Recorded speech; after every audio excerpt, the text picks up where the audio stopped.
Donc, bonjour à tous! Dans cette vidéo numéro 2 sur les solides, surtout l'air des solides, on m'a demandé de faire la correction du dernier numéro, ce que j'avais laissé dans l'autre vidéo. Dans l'autre vidéo, j'avais seulement mis la réponse et il y a des élèves qui ont eu de la difficulté, donc on va le faire ensemble. Ici, si on peut considérer plusieurs choses, mais moi je considère que c'est la face de devant ici et la face de derrière, en arrière, qui est la base. Pourquoi c'est la base? Parce que c'est deux faces qui sont parallèles, c'est deux faces qui sont isométriques, et les deux faces, si on regarde tout autour, ce sont des rectangles. Donc, si on considère que cette petite forme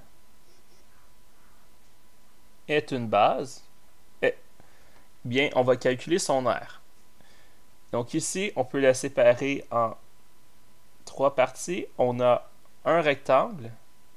Donc l'aire du rectangle, c'est base fois hauteur. Et ici, la base mesure 180 et la hauteur 170. Donc 180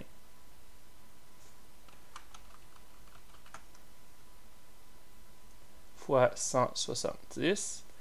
Et on obtient que cette partie est de 30 600 mm². On a le petit carré ici, donc l'aire du carré, c'est côté exposant 2. Donc 35 exposant 2, ce qui nous donne 1225 mm². Et finalement, on a le triangle ici. Le triangle, si on considère que tout ça c'est 280, donc la ligne entière ici c'est 280, on fait 280 moins 180, on obtient que ça mesure 100. Même principe, ça c'est 70, c'est 170. Donc l'autre côté aussi, ça mesure 100. C'est un triangle isocèle. Donc l'aire de notre triangle, c'est égal à 100 fois, plutôt base fois hauteur divisé en 2. On écrit toujours la formule. Donc 100 fois 100 divisé en 2. Et on obtient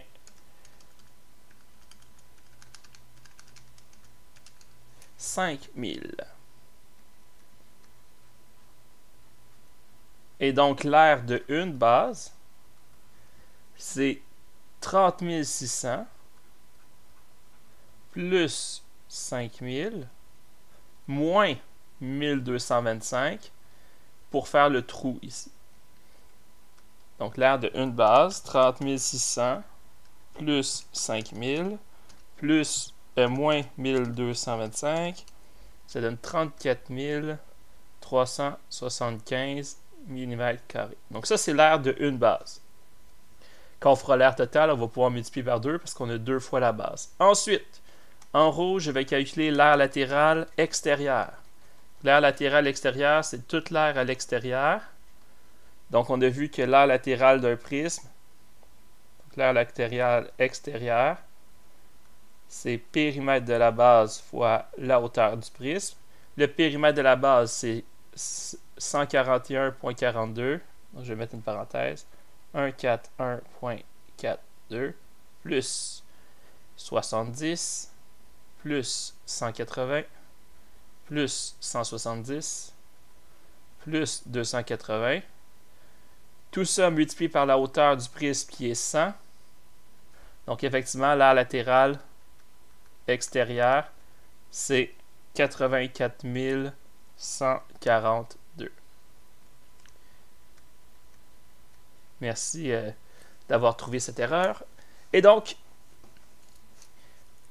une fois qu'on sait l'aire latérale extérieure, on va trouver l'aire latérale à l'intérieur, c'est-à-dire l'aire ici.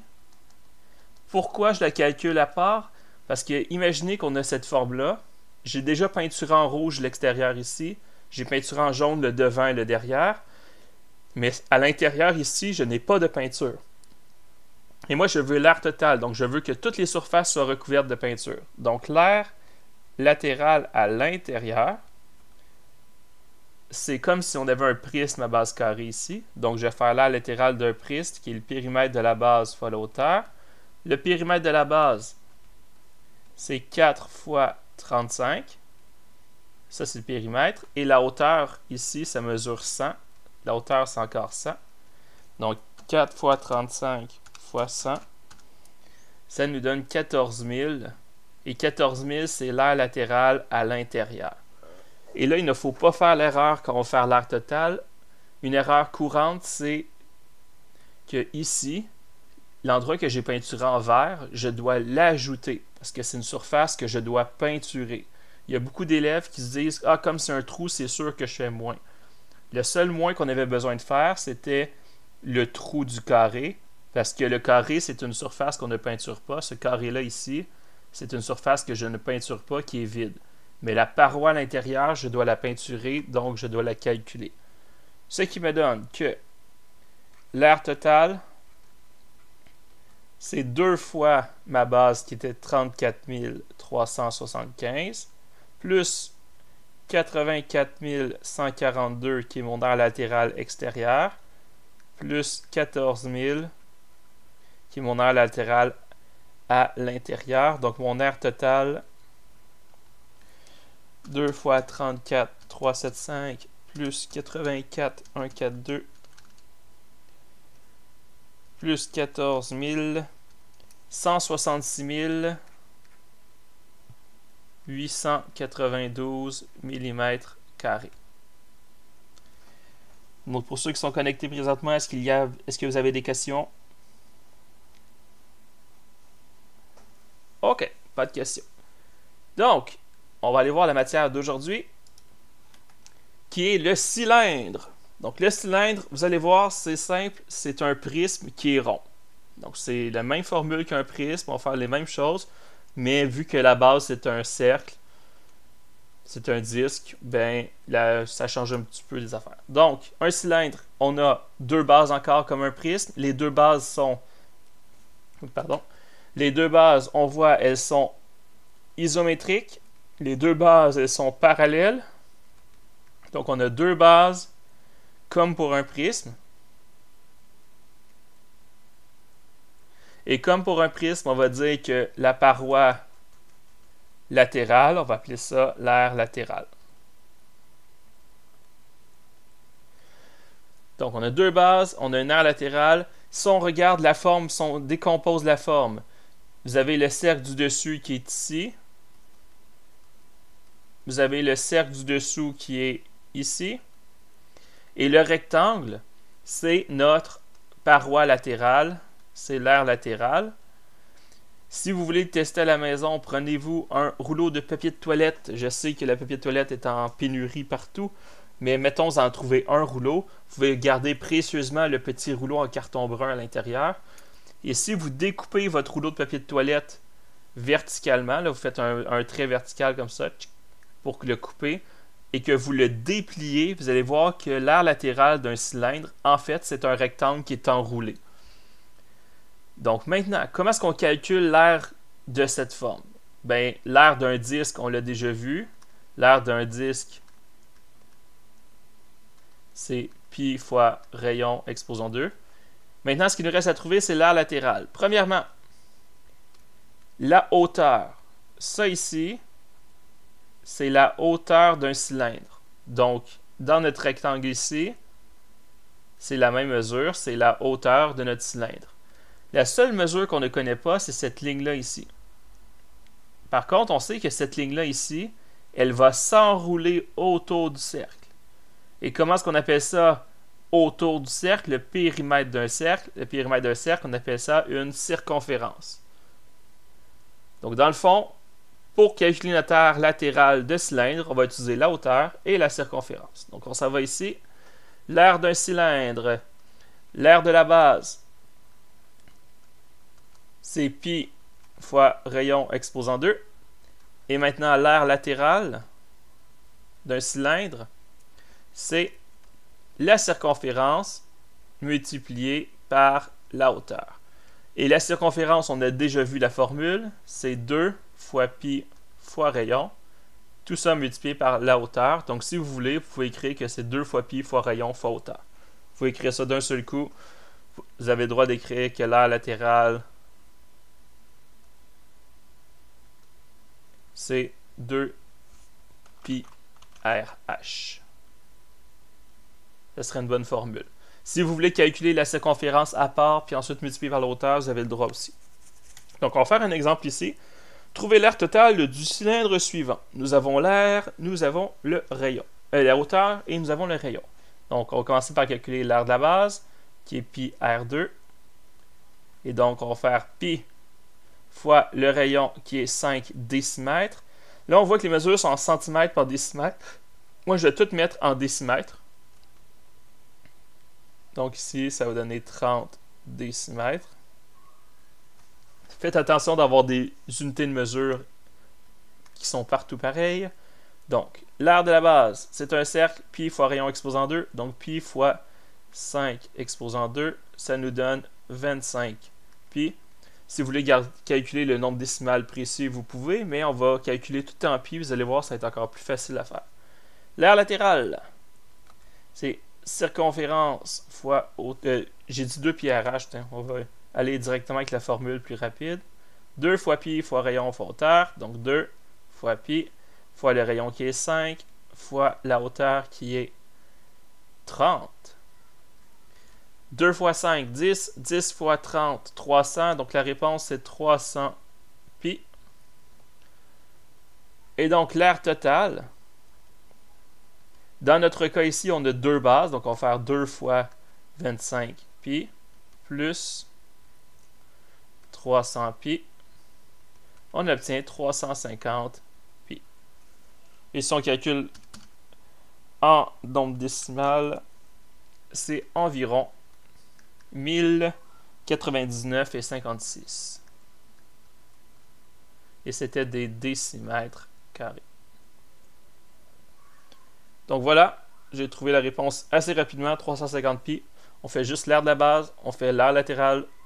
Mais ici, dans mon cas, j'avais besoin de l'aire totale, donc il y avait deux bases à calculer, j'ai fait x2.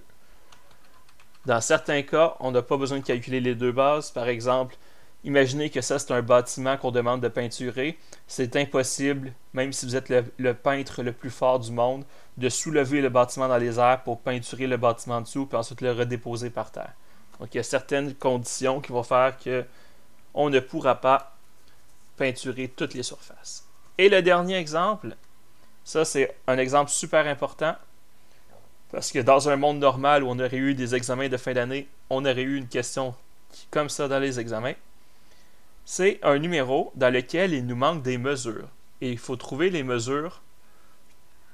Donc, on va regarder ensemble. Trouve la mesure de la hauteur d'un cylindre. Et nous, on connaît l'aire. Et on connaît le diamètre. Donc, on va regarder ça ensemble. On a l'aire totale. On a le diamètre et on veut trouver la hauteur.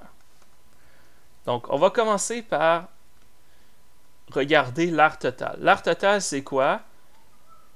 C'est deux bases et une aire latérale. Donc, si on se rappelle les formules, l'aire de la base, ça va être pi R2. Je connais le rayon, parce que le diamètre, c'est 240, je peux déterminer que le rayon, c'est 120. Donc, comme je connais le rayon, je peux trouver l'aire de la base. Donc, ça, c'est pas un problème.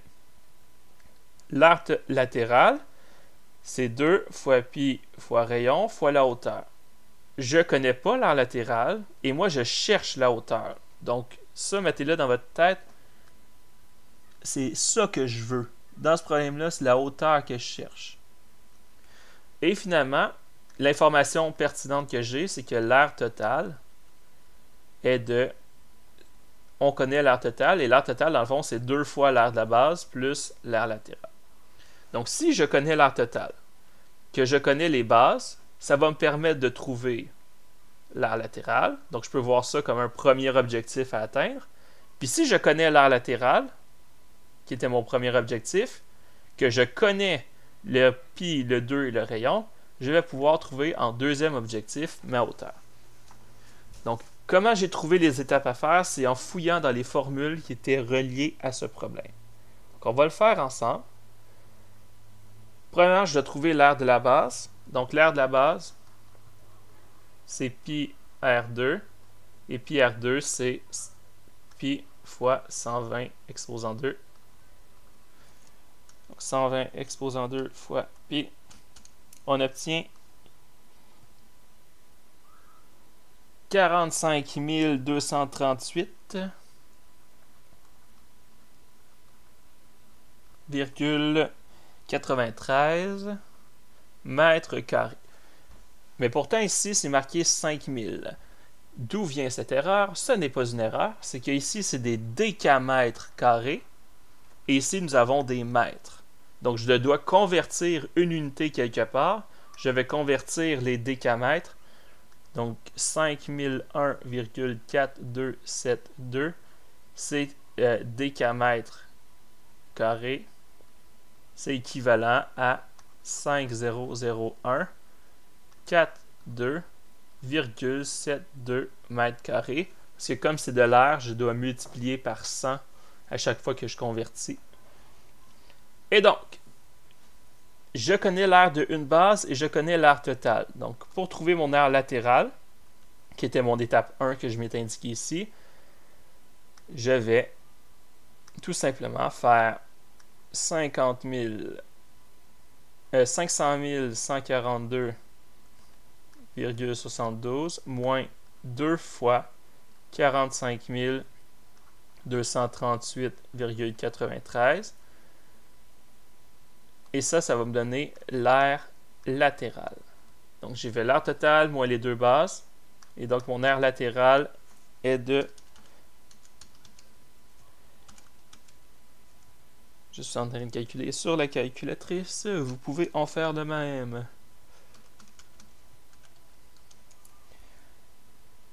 « 409 664,86 et ce sont des mètres carrés. Donc, je connais l'aire latérale maintenant. Je connais le rayon.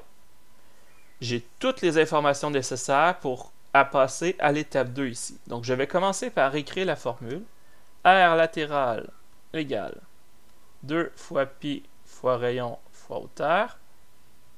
Je remplace tous les chiffres que je connais. 409 664,86 est égal à 2 fois pi.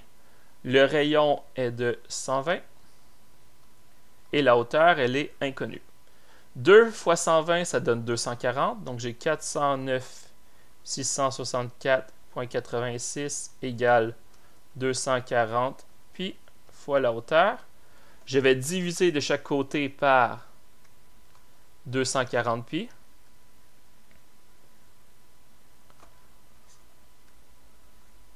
À cette étape, on est rendu avec de l'algèbre. On fait les techniques habituelles d'algèbre.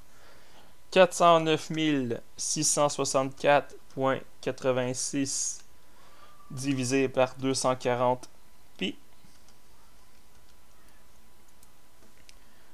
J'obtiens 543,33 qui est ma hauteur.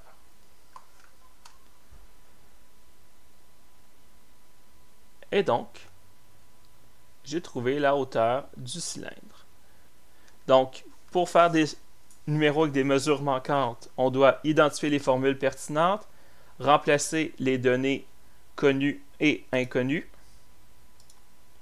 et ensuite résoudre là où les équations qu'on obtient. Je vais faire un autre exemple avec vous.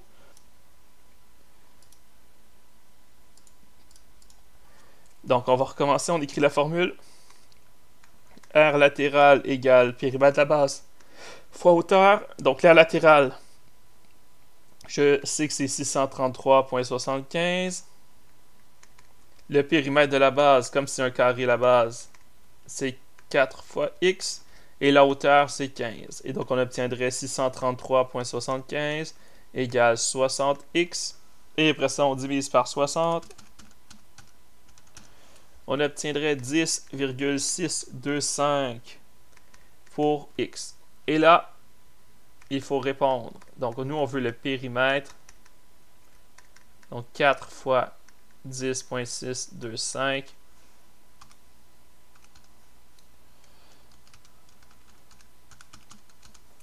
« 42,5 mm carré. Millimètre tout court. C'est un périmètre. Donc, autrement dit, on écrit la formule. Donc, ça revient à ce que je vous ai mis comme liste. 1. Identifier là où les formules pertinentes. Donc, ici, c'était l'aire latérale qui était pertinente. Étape 2.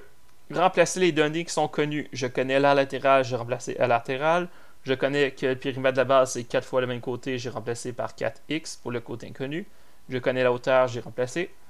Et la troisième étape, résoudre là où les équations. C'est ce que j'ai fait et j'ai trouvé le x et j'ai trouvé la réponse. Voilà.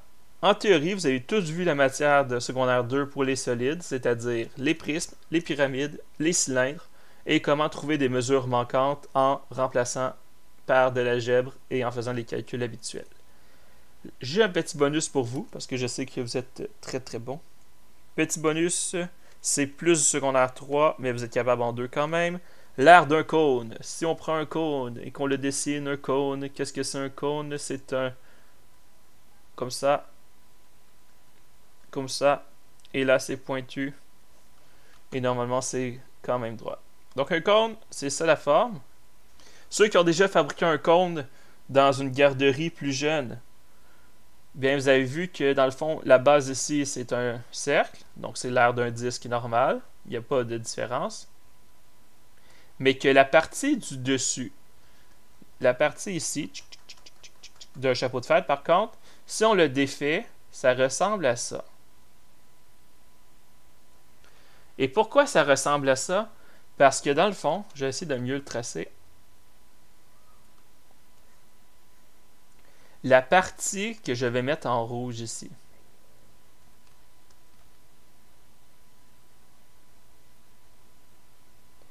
Dans le fond, elle fait le tour du cercle, elle fait le tour de la base. Donc, cette portion-là ici a une mesure extrêmement précise. Elle mesure exactement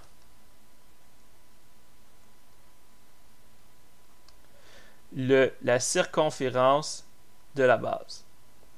C'est exactement la circonférence de la base parce que ça fait le tour de la base. Et ça ici, je vais prendre une autre couleur, ça va être plus beau. Ça ici, qui est la mesure ici, c'est comme pour une pyramide, on appelle ça apothème. Et donc, les mathématiciens, avec ces deux informations-là, vous pourriez, si vous voulez, avec ça, on appelle ça un arc, si vous en souvenez, vous pourriez, avec l'arc, trouver l'aire du secteur ici, comme si c'était un cercle entier, etc. Ça marcherait. Mais il y a une méthode plus simple. La méthode plus simple, c'est d'utiliser la formule. Donc, l'aire de la base, c'est un disque normal. Et l'aire latérale d'un cône, c'est tout simplement pi fois rayon fois apothème. Et c'est tout. Voilà, c'est vraiment tout. C'est juste pi fois rayon fois apothème. Le pi, c'est quoi? Le pi, c'est pi. Le rayon, c'est quoi? Le rayon, c'est le rayon de la base.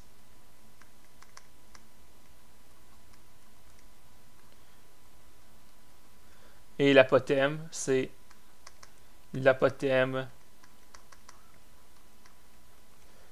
tout simplement du cône.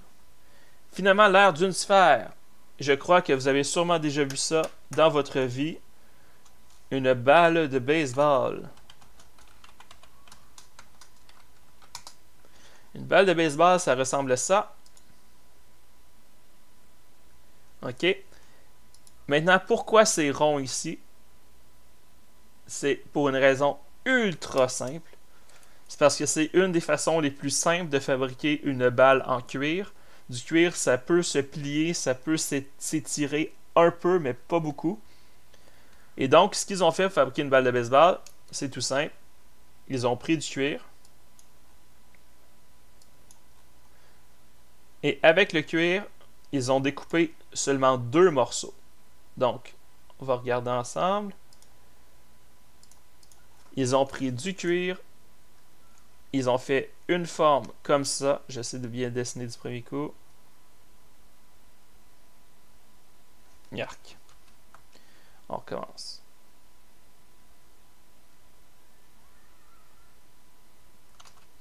On recommence. Et là, ils l'ont fait une deuxième fois.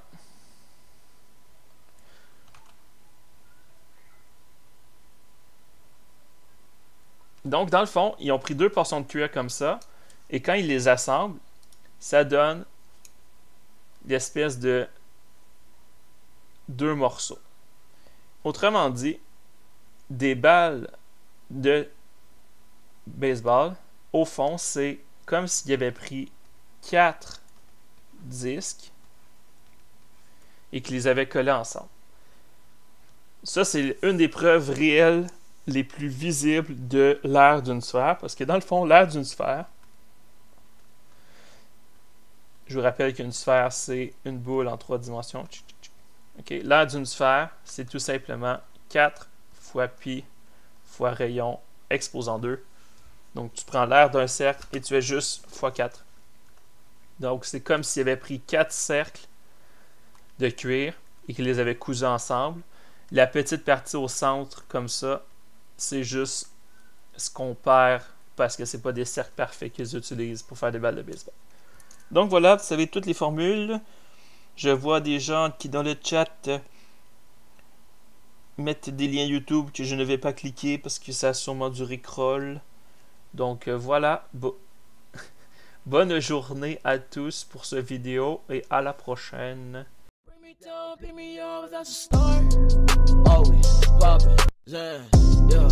My body hurts, can't stand. Restart system.